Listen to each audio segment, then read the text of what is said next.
김경진은 출마해야 돼.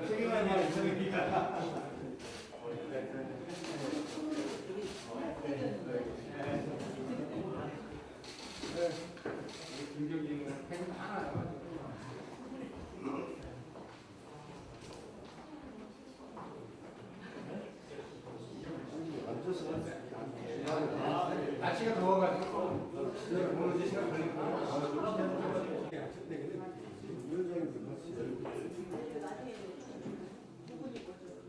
이렇게 앉아서 여기서 앉아서 악수 한번 하고 악수 한번 하시고 그렇죠.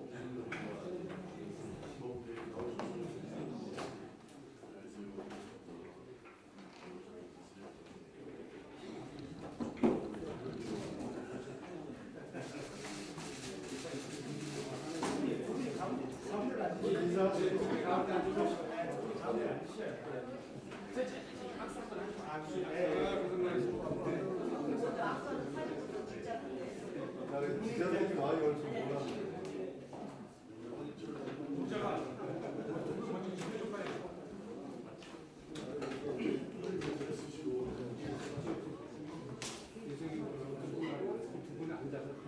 유성현 의원님 사진 좀 찍어주시죠. 두 분이 먼저 악수하는 사진을 좀 찍고 싶어요. 아, 그래요?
네, 그러면 시간이 됐으므로 민주평화당 변화 쇄신을 위한 33인 지역위원장 초청 유성엽, 최경환 당대표 후보 토론회를 개최하겠습니다. 우리 국민의례가 있겠습니다. 저 뒤에 태극기가 있습니다. 여기도 있네, 여기. 국연한 경례 바로 자리에 앉아주시기 바랍니다.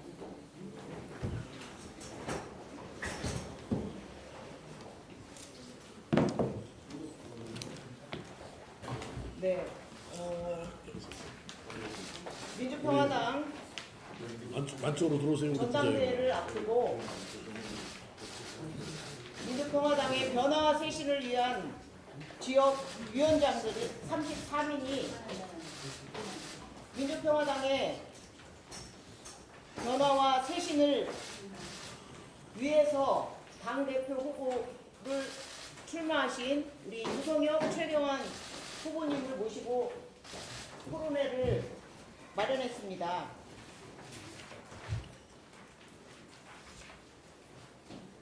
그래서 오늘 두 분의 정견 발표를 듣고 토론회를 갖고자 합니다. 먼저 내빈 소개가 있겠습니다. 우리 김경진 의원님 오셨습니다. 네, 이용주 의원님 오셨습니다. 안녕하십니까. 당대표 선거에 출마할 뻔했던 이용주입니다.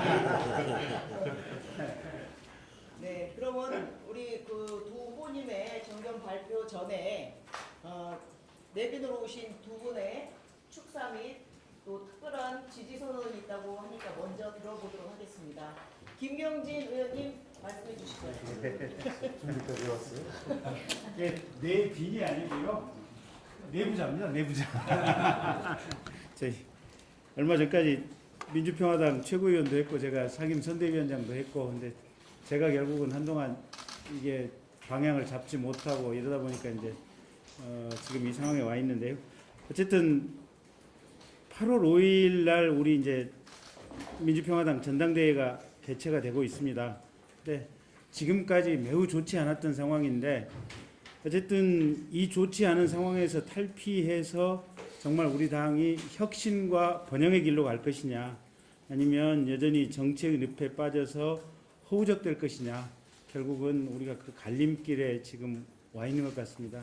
그래서 현재 우리 당의 가장 큰 화두는 변화와 쇄신, 혁신 이런 단어들인 것 같습니다.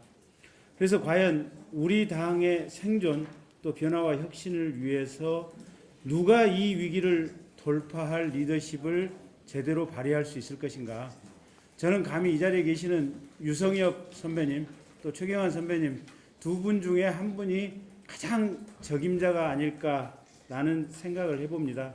그래서 이 자리에서 저희 지역위원장들이 두 분을 모시고 후보 중에 가장 대표를 하실 분이 누군지 그걸 한번 판단해 보기 위해서 지금 이 자리를 만들었습니다. 어쨌든 저희한테 가장 필요한 것은 새로움이고 변화고 혁신입니다. 그래서 당명만 빼고 모든 것을 바꾸어서 혁신하겠다라는 이 두 분의 말씀이 정말로 소중하게 와닿는 자리고요. 이 자리에 지금 이용주 의원님 함께 하고 계신데 자리에 같이 함께는 못하셨지만 전북 전주 갑의 김광수 의원님도 이 자리에 와 계신다라고 생각을 하고 마음은 같이 하겠다라고 얘기를 해 주셨습니다. 어쨌든 이 소중한 시간에 우리 민주평화당의 마지막 희망을 걸어보고 싶은 분이 누구인지 그 부분을 우리가 정말 냉철한 토론을 통해서 한번 밝히는 그런 자리가 됐으면 좋겠습니다. 어쨌든 유성엽 선배님 또 최경환 선배님 두 분 존경하고 잘 이끌어 주시기 바랍니다. 이상입니다. 바로 우리 이용주 의원님께서 지지 선언을 해주시겠습니다. 네.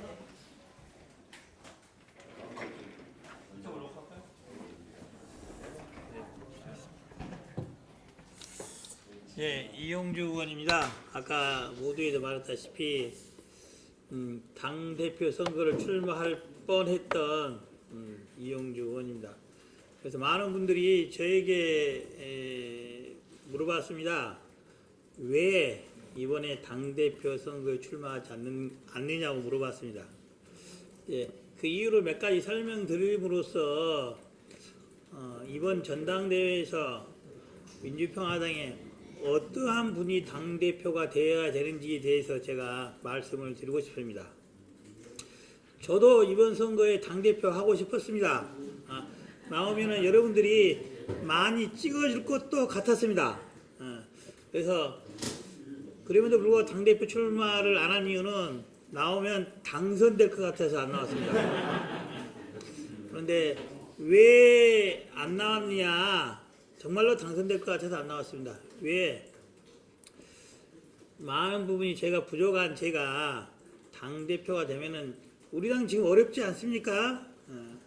아주 어려워서 새로운 당대표가 나와서 저희 민주평화당을 어떻게 잘 이끌어 가느냐에 따라서 사실 당이 사라질 수 있고 더 존속할 수 있는 그 기로점에 서 있는 데서 당을 살리는 첫 번째 시도가 될 거라고 생각합니다. 뭔 말이냐면은 지금 당 대표 잘못 뽑으면은 저희 민주평화당 없어질 수도 있습니다. 여기 계신 모든 분들이 민주평화당 사랑하고 좋아하고 계속 남아있길 바라지만은 정치 현실이라는 게 그렇지 못하지 않습니까? 그런데 제가 왜 당대표를 안 나오기를 결정했느냐? 일단 저희가 능력이 부족했습니다. 어떤 능력이 부족하냐, 어떤 능력을 가진 분들을 이번 전당대회에서 대표를 뽑아야 되느냐에 대해서 제가 3가지 정도만 말씀을 드리고 싶습니다. 사실 이번 전당대회를 8월 5일 하게 된 것은 우리가 2월 달에 창당하면서 지방선거를 마친 이후에 정식적인 지도부를 뽑자 이렇게 말을 했었습니다. 그 이면에는 지방선거의 결과를 보고 지방선거에서 어떠한 성과를 이루어냈는지 그리고 그 과정에 얼마나 많은 성과가 일으켰는지에 따라서 우리 당을 정상적으로 이끌어갈 지도부를 뽑자 이런 말들이 포함되어 있었습니다. 정말로 이번 지방선거에서 저희 민주평화당이 선전을 했다면은 아마도 죄송하지만은 여기 계신 유튜브 선배님보다는 김경진 내지는 이용주가 나서서 대표 나오지 않았겠습니까? 하지만은 어쨌든 김경진 우리 선배님께서도 상임선대위원장으로서 이번 선거 망친 것에 대한 원튼 원치 않던 1차적 책임이 있는 거 아니겠습니까? 그 다음 당대표가 제일 책임이 있고요. 그 다음 상임선대위장 우리 김경진 선배 그리고 우리 민주평화당의 새 기둥을 딱 본다면은 전남도당, 전북도당, 광주시당 아니겠습니까?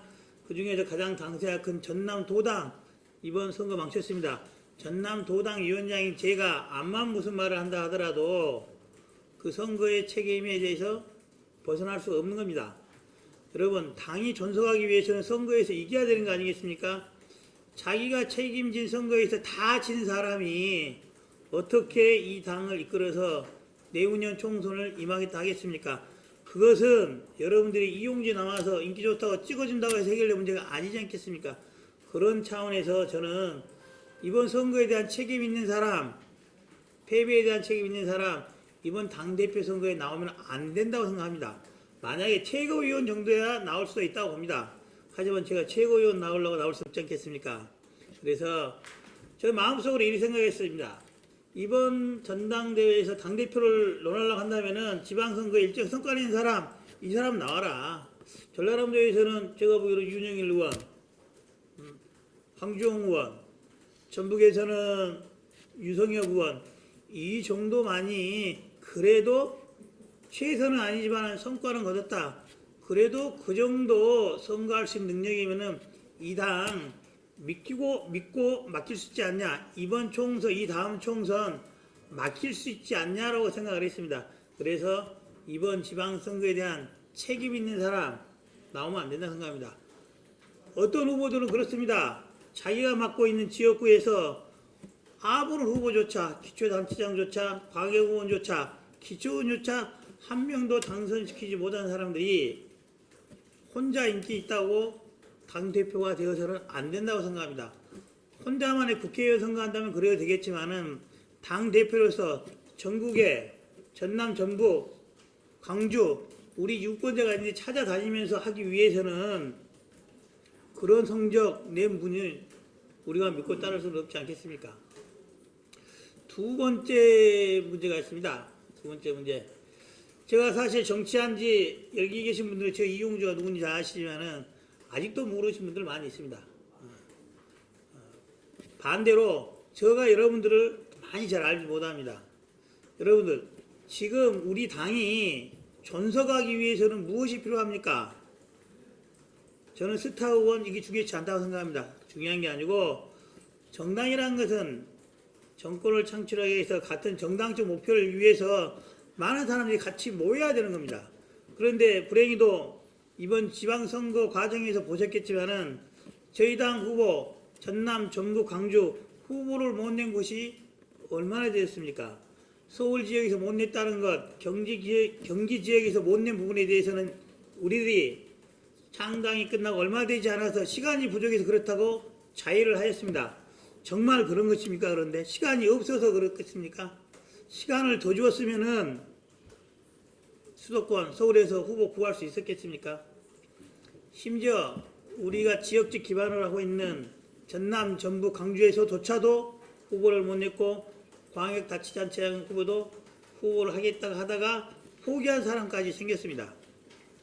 그렇다고 한다면은 저는 이번 당대표가 해야 될 가장 큰 임무 중에 하나가 저희 민주평화당과 같이 할 정치적 동지를 구하는 그런 능력이 있어야 되는 겁니다.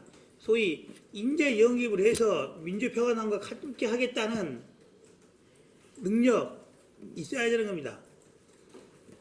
그런데 저희가 만약에 여러분들 인기 좋다고 이용주 찍어서 당대표가 된다면은 저 정말 솔직히 서울에 가서 누구한테 가서 이번 총선 저랑 같이 한번 해주십시오라고 말할 수 있는 능력이 없습니다. 광주에 가서도 전북에 가서 경기도에 가서도 그분들은 저를 알겠지만 저는 거기에 적재적소에 있는 정치권에 있는 사람들을 많이 알지 못합니다. 우리 같은 초선이지만 우리 김경진 의원 10년 정도 정치권에 삼수생이어서 많은 사람 알고 있습니다. 적어도 그 정도는 되어야지만이 우리 민주평화당과 함께하자. 우리 민주평화당 지금 볼품 없고 작지만은 이 당대표를 믿고 같이 해주십사고 돌아다녀야 되는데 저는 누구를 찾아갈 곳이 없습니다. 그럴 능력이 없습니다. 그렇다고 한다면은 이번에 된 당대표는 본인의 인기가 중요한 게 아니라 그런 사람들을 찾아가서 모셔올 수 있는 소위 인재 영입 능력이 있어야지만이 되는 것입니다.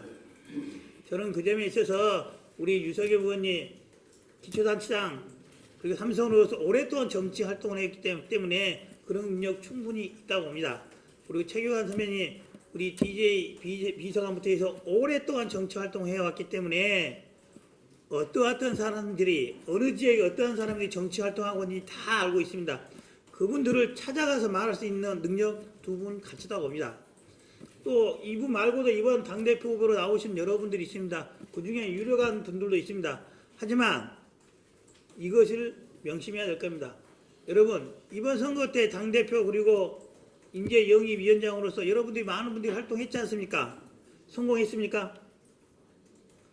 성공하지 못한 그분들의 그 일을 또 맡겨본다 한들 이번 지방선거만큼 더 성공할 수 있겠습니까? 여러분들이 그걸 바란다면은 그냥 그분들 다시 대표 만드시면 되는 겁니다. 만약에 그렇지 않고 이번에 지방선거에 임했던 인재 영입 결과 불만족스럽다. 그렇게 해서는 앞으로 우리 총선 준비할 수가 없다 하시는 분들에게는 새로운 사람에게 그러한 능력을 갖고 있는 새로운 사람에게 기회를 한번 주시는 게 어떨까 싶습니다. 그래서 저는 이 두 분이 적당하다고 생각합니다. 세 번째 이유를 제가 방금 생각했는데 지금 생각이 안 나네요. 세 번째 이유가 뭐였더라? 하나, 둘, 셋. 어쨌든 세 번째 이유는 그거였던 것 같아요. 여러분 지금도 저희 당 말고도 다른 당도 당대표 선거 많이 하지 않습니까? 합니다. 그러면서 일부 그런 말 합니다. 어제 신문에 그런 말 나오더라고요. 10년 전에 당대표였던 사람들 올드보이들이 다시 와서 당대표하고 있다. 노리고 있다. 그 말 나오더라고요. 그거 보면서 전 그럴 수도 있다고 생각하셨습니다. 민주당 그럴 수도 있다고 봅니다. 자유한국당 그럴 수도 있다고 봅니다. 왜? 그 사람들은 그렇게 해도 망하지 않습니다. 그렇게 해도. 민주당은 10년 전 사람이 하더라도 자유한국당 10년 전 사람이 하더라도 그 사람들은 거대 정당입니다. 하지만은 저희 당은 그렇지 못합니다. 우리 야당에 새로운 바람을 일으켜야지만이 새로운 인물을 기회를 줘야지만이 되는 것이지 10년 전에 당대표였던 사람 10년 전에 정풍문에 있던 사람이 지금도 하겠다고 하면은 적절치 않지 않겠습니까? 저는 감히 이 두 분이 이번 당대표로 돼서 성공할지는 확신하지는 못합니다. 하지만은 다른 분들이 되어서는 민주평화당 내조차 아무런 희망조차 없다. 이 작은 두 희망을 살리기 위해서는 최경환, 유성엽, 최경환 이 두 분에게 그런 기회를 주는 게 두 분 선배들의 앞날을 위해서가 아니라 저희 민주평화당에 필요한 일이라 생각합니다. 여러분 그런 점에서 보면 제가 이번에 안 나온 거 잘하지 않았겠습니까? 이용주 개인 나와서 인기 있다고 표만 봐서 당대표 되면 큰일 날 뻔했던 거 아닙니까? 여러분들이 정말로 민주평화당이 살아남아야 된다면은 작은 희망이라도 있는 것을 잡아야 된다면은 우리 유성엽, 최경환 의원 꼭 당대표 꼭 만들어 주도록 이 말씀 드리고 싶어서 나왔습니다. 감사합니다.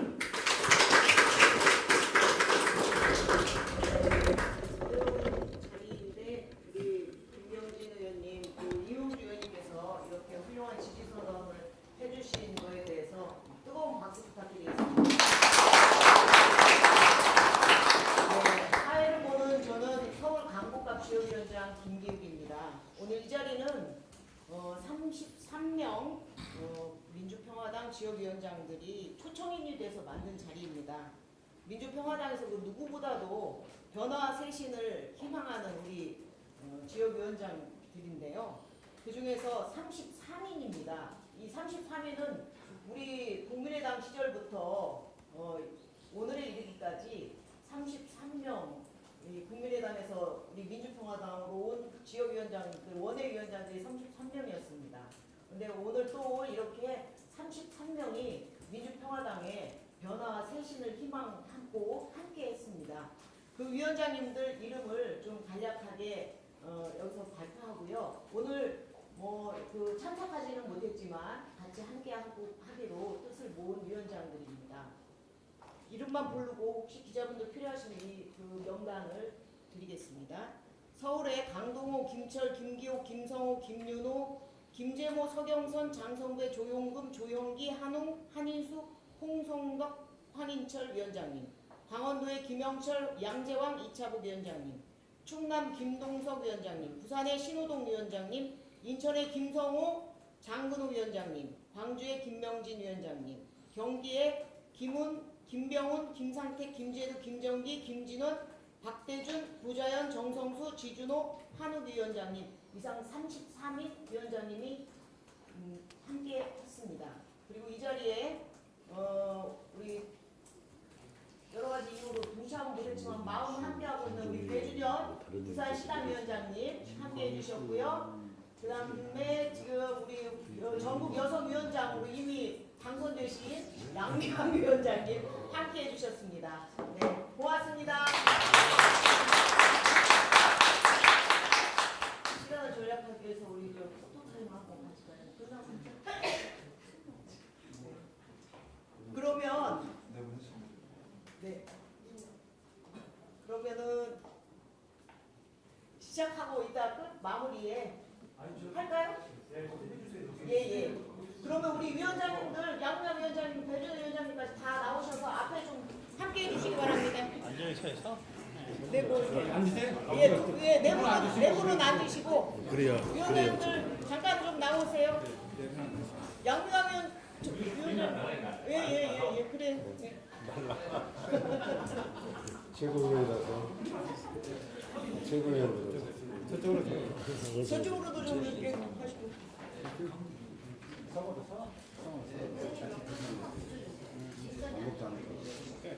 양미강 위원장님은 뭐 선거 끝났는데 뭐 부담 없이 나오시고.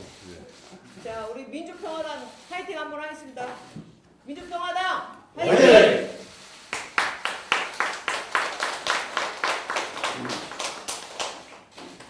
네, 감사합니다.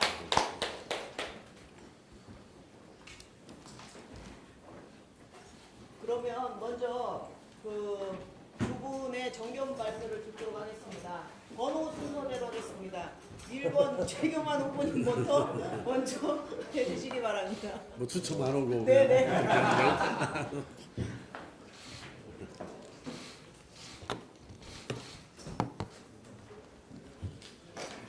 저는 오늘 몇 분 위원장님들하고 간담회라고 알고 이렇게 왔는데 이렇게 기자분들도 많이 오고 또 이렇게 두 분 김경진, 이용주 의원님도 오시고 이렇게 판이 커졌습니다. 33분의 우리 원외 지역위원장님들 원내에 17명의 의원과 함께 지난해 2월에 우리 민주평화당 창당의 주역들이십니다. 특히 국민의당 시절 안철수 대표의 정체성 이탈의 정치, 또 배신의 정치 여기에 대해서 단호하게 선을 긋고 민주평화당의 창당의 동력을 만들어 주셨던 분들이 바로 33분의 지역위원장님이십니다.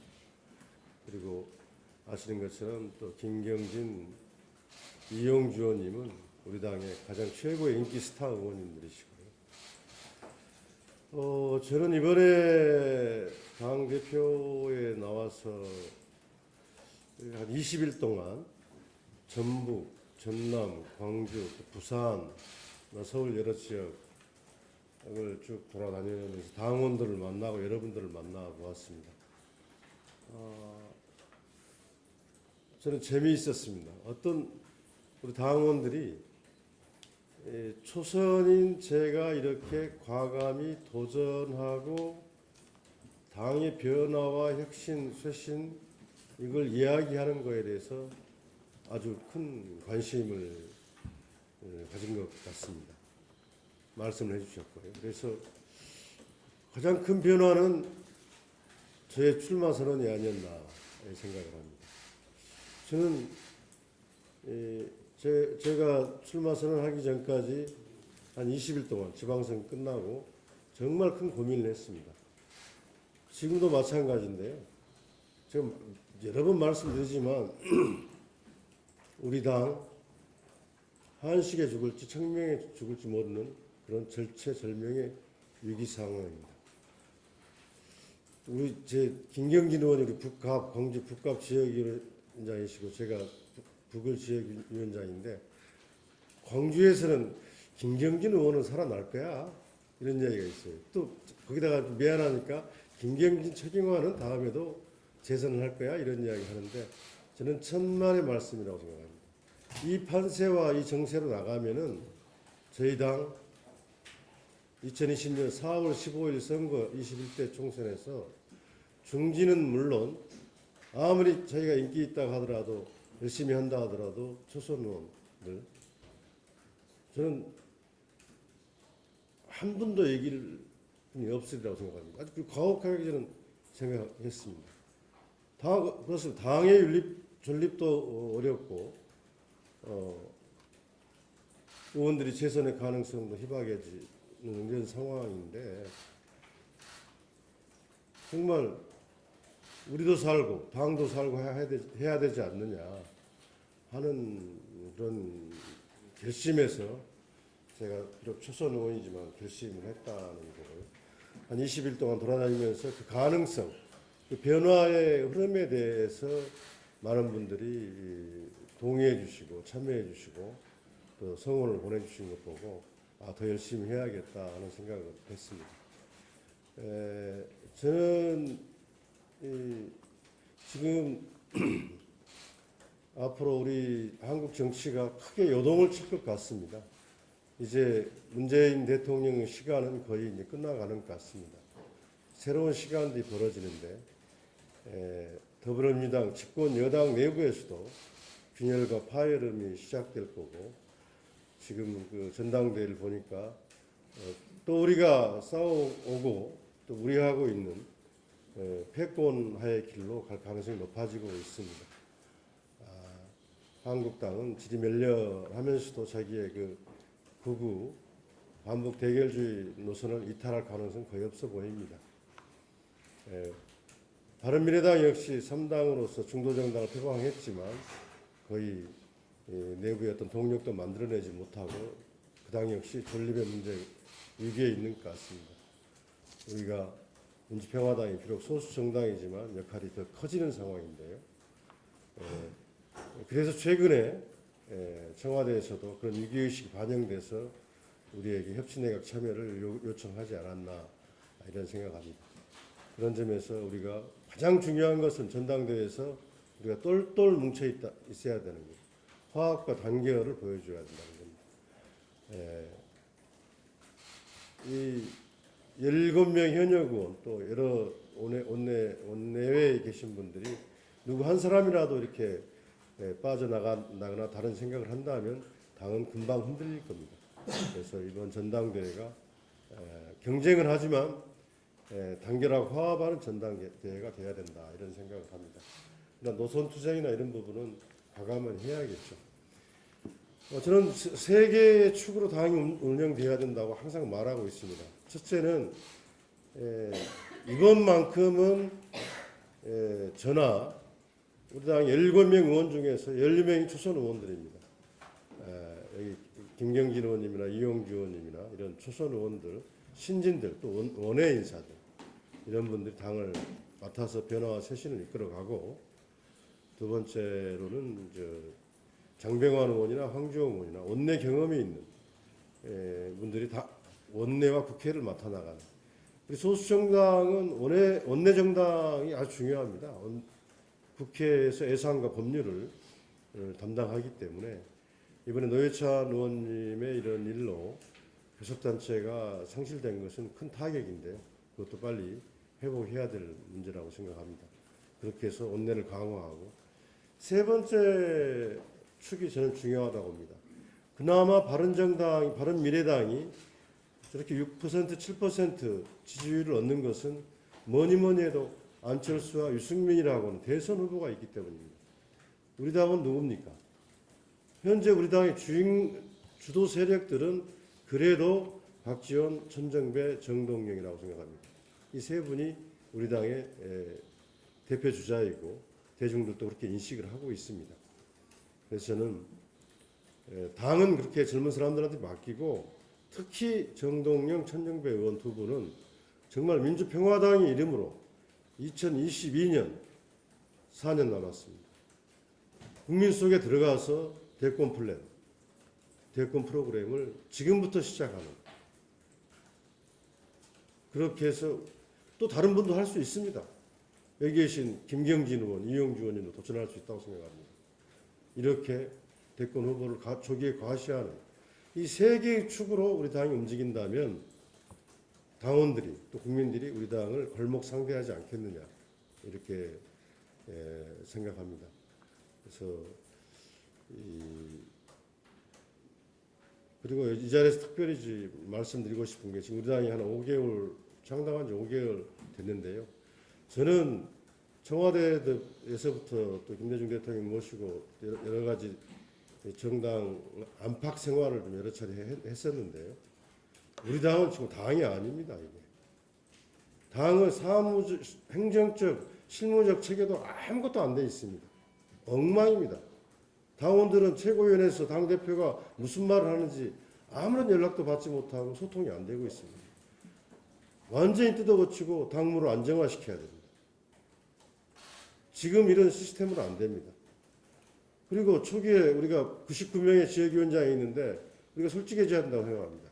당을 너무 졸속적으로 만들었습니다. 그런 점에서 저는 0.01% 능력자들의 모임이 돼야 된다 이런 이야기를 하는데요. 우리가 10%의 지지도를 올리기 위해서 각자가 지역위원장들이 의원들이 0.01%의 능력자들의 모임이 돼야 된다. 0.01% 1000명이면 10%입니다. 그런 능력자의 기준을 선택해서 지금 지역위원장들에 대한 이번에 6개월 임기 연장을 해서 했는데요. 다른 그 검토들이 필요하고 그런 능력 있는 사람들을 모셔와야 된다.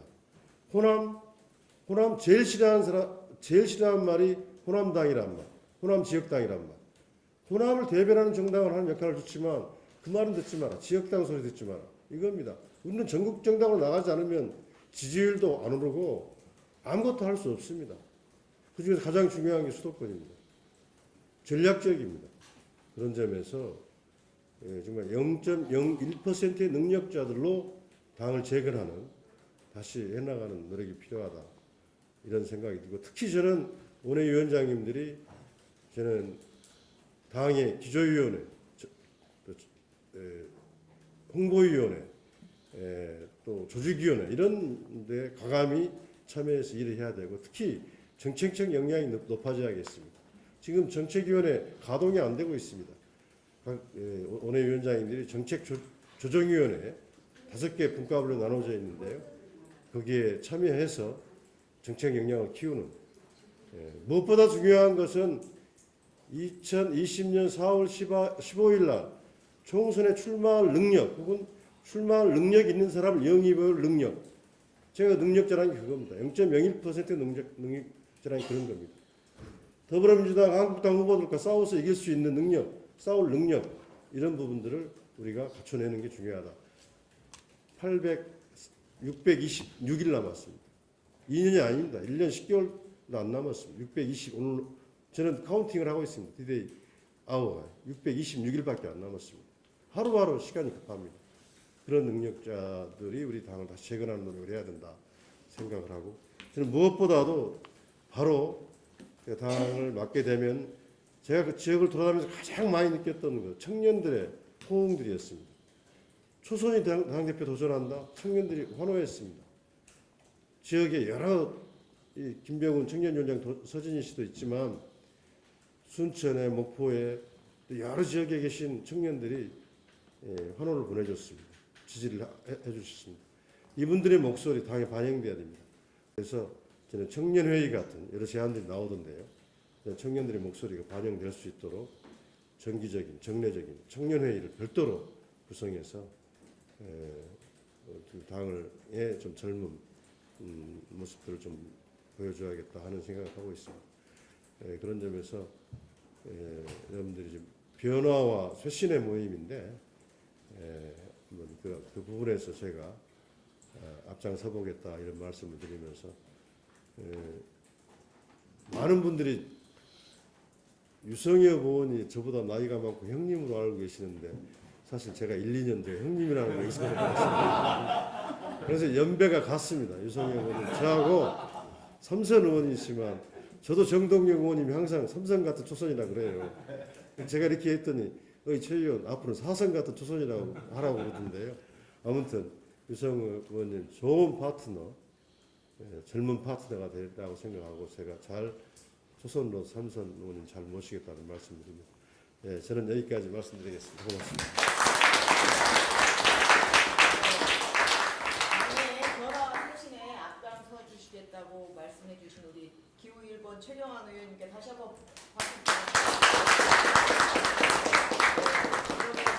기호 2번 유성엽 후보님의 말씀을 듣겠습니다. 아이고 인사드리고 앉아서 말씀드리겠습니다. 우리 그 최경환 후보님, 의원님이 아주 마지막에 아주 중대한 실수를 하셨어요. 지금 변화와 쇄신을 가져가기 위해서는 선수만 낮아야 되는 것이 아니고 나이도 젊어야 됩니다. 그런데 최경환 의원님이 나이가 저보다 좀 많다라고 이렇게 강조를 하셔가지고 아마 변화와 쇄신의 적임자는 유성엽이 아니냐 이걸 아마 이렇게 간접적으로 이렇게 표현을 하실 것 같습니다. 사실 아까 우리 이영주 의원님 말씀 중에 정말 당선될까 봐서 안 나왔다라는 그 말씀을 내 들으면서 정말 참 진지하고 무거운 그런 책임감을 제가 느꼈습니다. 사실 요즘 제가 걱정이 좀 있습니다. 이번 등록을 마치고 전당대회 대표 최고위원 뽑는 전당대회 등록을 마치고 이제 지역을 쭉 다니시면서 많은 당원분들을 만나다 보니까 유성엽이가 거의 되겠구나라는 저는 확신을 얻었는데 그 확신을 하면 할수록 걱정이 되는 게 과연 유성엽이가 맡으면 잘할 수 있겠는가. 아까 우리 이용주 의원님이 말씀하신 그 똑같은 취지에서의 그런 걱정이 들어서 요즘에는 사실은 선거운동보다는 머릿속으로 이게 된다면 어떻게 이걸 첫날부터 풀어가야 할 것인가 이 걱정을 하느라고 요즘 참 힘이 많이 듭니다. 그래서 아마 이번 결과는 보면은 아마 최경환 의원님하고 저하고 아마 둘 중에 하나가 1등하고 둘 중에 하나가 2등 할 것 같은데 아까 그 마지막에 중대한 실수를 하셔가지고 아마 제가 1등으로 올라가고 최경환 의원님이 이 변화의 쇄신에 조금 나이가 좀 많아서 안 맞을 것 같습니다. 그래서 뭐 둘 중에 하나가 1, 2등을 하는 겁니다만은 둘이 같이 1, 2등을 합니다만은 좀 걱정이 많습니다. 오늘 우리 33인 원외위원장이 이제 서면으로 동의를 하시고 참석 못 하신 분도 계시고 함께해서 또 우리 제가 평소에 정말 사랑하고 좋아하고 존경하는 우리 김경진 의원님 또 이용주 의원님과 함께 아마 김광수 의원님은 오늘 제주도에 좀 기는 출장이 있어서 함께 하시지 못한다라고 말씀을 들었습니다만은 정말 참 하기 어려운 이런 결단을 하고 이 자리를 이렇게 함께 해주셔서 또 해주시면서 무엇보다도 당의 변화와 그 쇄신을 위해서 정말 애정어린 그런 당부 또 성원을 이렇게 보내주신 데 대해서 정말 깊이 감사드리고 그 힘을 바탕으로 해서 반드시 이번 전대 바로 전대에서 승리를 해서 변화와 쇄신을 위해서 뜻을 모아주신 데 반드시 부응하고 보답할 수 있도록 마지막까지 최선을 다하고 마무리를 하겠다라는 그런 다짐의 말씀을 먼저 드립니다. 사실 어제 광주 MBC 토론회에서 그 허영 후보가 이제 주도권 상호 토론에서 저한테 뭐 5월 며칠 날 그 최고위원 국회의원 연석회의에서의 제가 좀 소리를 지른 것 가지고 저를 좀 혼을 좀 내셨습니다. 어제 혼을 내셨는데 어제 뭐 토론회를 보시거나 아마 전달해 드린 분들 아마 그 내용을 아시겠지만은 제가 그때 좀 과하게 좀 격정적인 토론을 좀 했던 건 사실입니다.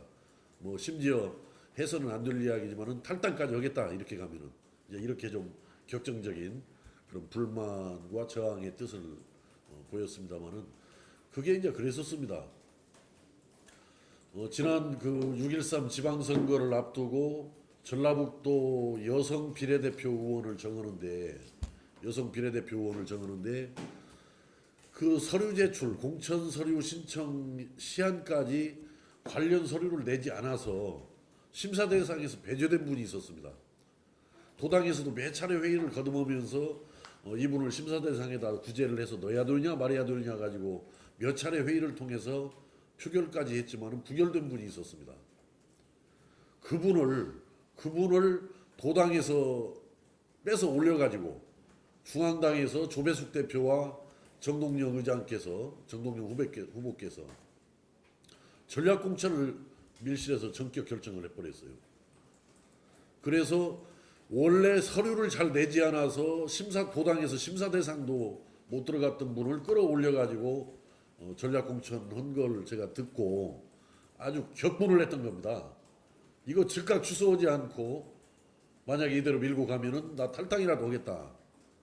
제가 이제 그렇게 이야기를 밝혔고 결국은 제 뜻을 관철을 시켜서 이제 그분까지도 포함해서 전당원 투표, 전라북도 전당원 투표를 통해서 최종적으로 후보를 결정했는데 전혀 이제 다른 분이 후보가 결정이 된 거죠. 최종적으로는. 그 토론회에서 제가 어저께 거듭 말씀드린 대로 그 어제 허영 후보가 저보다 그랬어요. 또 앞으로도 그런 당내 이견이 있으면 또 그럴 거냐. 그래서 제가 분명히 이야기했습니다. 그럴 일이 없기를 바라고 있습니다. 그러나 단순한 이견 정도가 아니고 그와 같이 민주공당의 원칙을 훼손하는 경우에는 더라도 하겠다. 더라도 과격하고 세게 이야기를 해서 저지를 시키겠다. 제가 어제 광주 MBC 토론회에서 제가 했던 이야기입니다. 제가 이번에 전당대회에 나오고 앞으로 당을 맡아서 운영하면은 어떻게 가겠다라는 이 뜻은 철저하게 사당화를 배격하고 민주공당의 원칙을 분명히 확립을 해서 크든 작든 비록 우리가 작다 하더라도 공당으로서의 떳떳하고 당당하고 원칙이 확립된 그런 당을 이끌어가겠다라는 그런 각오, 다짐을 이 자리를 빌어서 분명히 밝힙니다. 뭐 쓸데없는 소리 필요 없습니다. 뭐 당내민주화를 하겠네, 뭐 전당원 직접 민주주의를 하겠네, 이게 말로 해서 되는 문제가 아닙니다. 이 문제는 분명한 철학과 의지를 바탕으로 해서 비록 작은 당이라 하더라도 오히려 더 민주적인 공당으로 나갈 수 있도록 정말 특별한 각오와 그런 의지를 가지고 임해 나가겠다 이렇게 말씀을 먼저 드리면서 그러면 내용적으로는 뭘 할 것이냐, 저는 이번에 각 지역을 다니면서 수도 없이 외쳤습니다. 우리 민주평화당이 지금 현재 매우 어렵고 힘들지만은 1년 10개월 후 2020년 21대 총선에서 원내 1당을 만들겠다. 또 나아가서 그 여세를 몰아서 2022년 대선에서는 우리 민주평화당이 집권하는 시대를 열겠다. 이렇게 약속을 하고 다녔습니다. 비록 우리가 작년도 대선에서 패배를 했고 또 국민의당에서 민주평화당으로 분열하는 아픔을 겪었고 또 그러다 보니까 금년 6.13 지방선거에서 아주 참패를 했습니다만은 2대0으로 지금 현재 참패를 했습니다. 작년 대선 패배, 금년 6.13 지방선거에 참패 했지만은 대역전을 만들어내서 2020년 21대 총선에서 원내 일당을 만들고 그 2년 후 집권의 시대를 열겠다라고 제가 약속을 드리고 있습니다. 처음에는 좀 긴가민가하고 잘 안 받아들여요. 근데 제가 좀 설명을 조금 이어가면은 그러겠다 해서 정말 시리에 빠져 있고 사기가 떨어져 있는 많은 당원들이 다시 박수를 쳐주면서 희망을 만들고 또 기대를 걸어보는 모습을 보면서 많은 힘을 얻었습니다. 지난 월드컵 예선전 아마 잘 기억을 하실 겁니다. 피파 랭킹 57위가 우리 대한민국 축구의 그 위상이었습니다. 그 피파 랭킹 57위의 한국 축구팀이 피파 랭킹 24위 스웨덴을 맞이해서 1대0으로 졌습니다. 또 이어지는 2차전에서 피파 랭킹 15위 멕시코를 맞이해서 2대1로 또 졌습니다. 이제 마지막으로 전대회 우승팀이자 피파 랭킹 1위인 독일을 맞이했을 때 이 자리에 계신 분들 포함해서 우리 국민들 누구도 우리 대한민국이 독일을 꺾고 화려하게 부활할 수 있으리라고 누구도 예상한 사람이 없었습니다. 그러나 우리 대한민국 축구 대표팀은 사력을 다해서 뛰어가지고 전년도 우승팀 피파 랭킹 1위인 독일을 2대0으로 잡고 그 독일을 예선 탈락을 시키면서 정말 나락으로 떨어질 뻔 알았던 우리 한국 축구가 화려하게 부활을 해냈던 것입니다. 저는 그러한 사례에서 보듯이 2020년 원내 일당, 2022년 집권, 이게 꼭 꿈 같은 이야기만은 아니라고 생각합니다. 우리가 어떻게 준비하고 어떻게 대비하느냐에 따라서 얼마든지 이루어질 수 있는 일이라고 저는 생각합니다. 지금 이명박 정부, 박근혜 정부를 거치고 문재인 정부에 들어섰습니다마는 문재인 정부의 경제 성적은 박근혜 정부 때보다도 더 아래로 처지고 있습니다. 김대중 정부 5년 동안의 연평균 성장률이 5.32%였고 또 노무현 정부 5년 동안의 연평균 성장률은 4.48%였습니다. 4.48%. 그랬던 것이 이명박 박근혜 정부를 맞이하면서 3%대 초반으로 뚝 떨어졌습니다. 이명박 정권 5년 동안의 연평균 성장률이 3.2%로 추락을 했습니다. 이어받은 박근혜 정권 4년, 박근혜 정권은 1년 남겨놓고 그 감옥에 갔기 때문에 4년이죠. 4년 동안의 연평균 성장률이 2.97%를 기록했습니다. 그런데 여러분 지금 보십시오. 지금 문재인 정부에 들어서 가지고 KDI 한국은행에서 2018년도 금년도 성장률을 2.9%로 전망하고 있습니다. 저는 이것도 낙관적인 전망이라고 보고 있습니다만은 어떻든 낙관적인 전망이라 하더라도 박근혜 정부 2.97보다 더 아래인 2.9%로 내려갈 것으로 지금 한국은행에서 정부에서도 그렇게 전망을 하고 있습니다. 내년도 성장률에 대해서는 KDI 한국은행 공이 2.7%로 갈 것이다라고 전망을 하고 있습니다. 저는 문재인 정부가 적폐청산 아주 잘하고 또 남북관계 아주 잘 풀어가고 있지만은 경제 문제에 있어서는 빵점이다. 오히려 이명박 박근혜 때보다도 경제를 더 나쁘게 하고 있다. 어렵게 하고 있다. 여기에 우리 국민들로서는 대단히 불행한 일이지만은 그래도 민주평화당이 살아날 수 있는 여지, 근거는 있다. 이렇게 생각을 합니다. 물론 저는 개인적인 생각으로 우리 민주평화당이 죽는 한이 있더라도 저는 문재인 정부가 경제를 성공시켜가지고 우리 국민들이 편안하고 정말 풍족하게 살아가는 시대를 열었으면 좋겠다라는 생각을 가지고 있습니다. 비록 우리 민주평화당이 죽는 한이 있더라도 국민들이 좋다면 저는 문재인 정부가 경제도 살려내서 경제까지도 성공하는 정부로 가기를 진심으로 원하고 있습니다만은 그러나 불행하게도 문재인 정부가 경제를 살려낼 가능성은 없습니다. 지금 현재 그분들의 움직임에서 그건 확인될 수가 있습니다. 그래서 앞으로 우리가 이명박 박근혜 정부가 왜 경제를 실패했는지 그 원인을 정확하게 찾아서 규명해내고 그 실패의 원인에 처방한 경제정책을 만들어서 국민들에게 일관되게 지속적으로 계속적으로 제시를 해나가면은 국민들은 우리를 쳐다볼 것이고 점차 우리의 동의를 해갈 것이다라고 생각합니다. 또 문재인 정부가 잘못 가고 있는 이 짝퉁 소득주도 성장 정책의 한계성 허구에 대해서도 지속적으로 저는 문제 제기를 해왔습니다만은 이것을 앞으로 계속 체계적으로 문제 제기를 해 나가면은 많은 국민들이 동의를 하리라고 생각합니다. 그런 상황이 오면은 남북 관계도 파탄냈을 뿐만 아니라 경제도 추락시킨 이명박 박근혜 세력에게 국민의 관심과 지지가 돌아갈 일은 만무합니다. 결국 문재인 정부에 실망한 국민들의 관심과 지지는 대안 세력 우리 민주평화당으로 흘러올 수밖에 저는 없다라고 생각합니다. 물론 그것은 우리가 허기에 달려있는 문제다. 우리가 앞으로 경제 문제를 얼마나 정확하고 객관적으로 또 실현 가능한 정책을 만들어서 제시를 할 수 있느냐 없느냐에 따라서 우리 민주평화당이 대한 경제정당으로 쓸 수 있느냐 없느냐가 결정이 나는 그런 문제라고 생각합니다.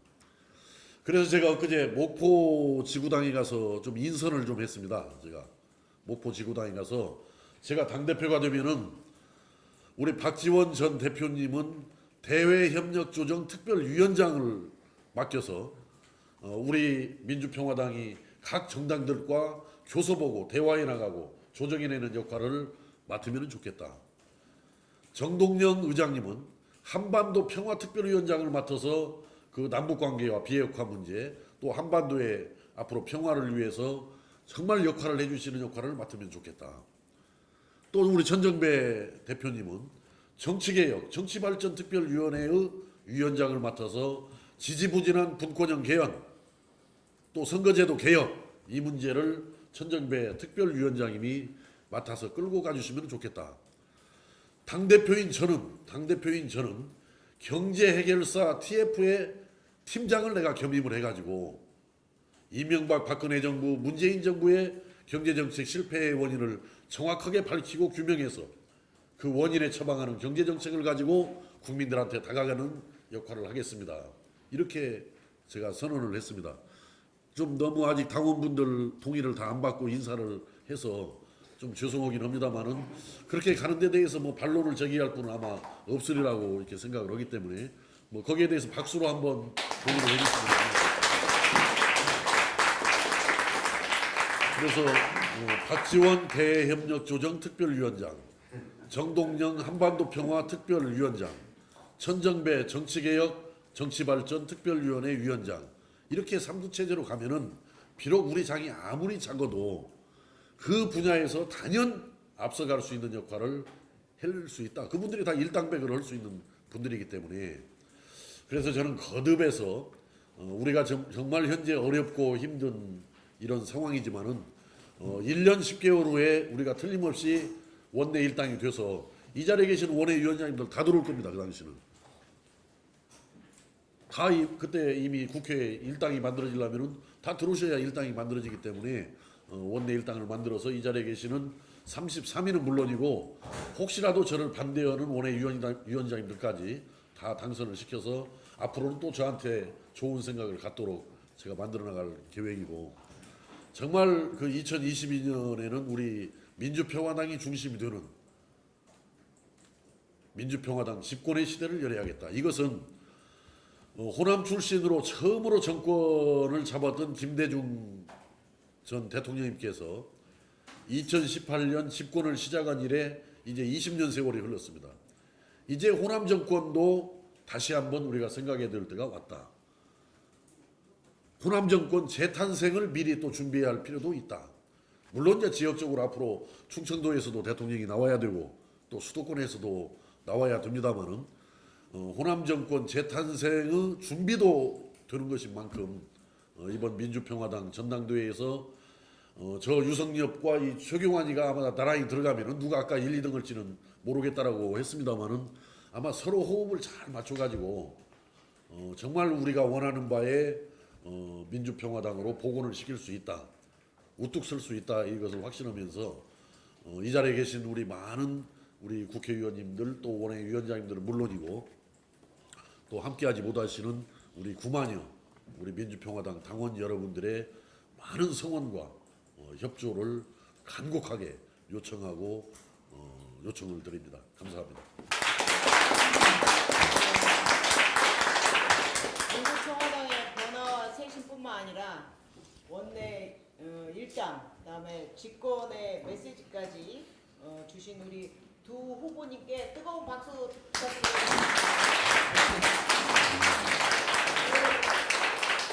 네, 이제 두 분의 그 정견 발표 및 비전을 들었고요.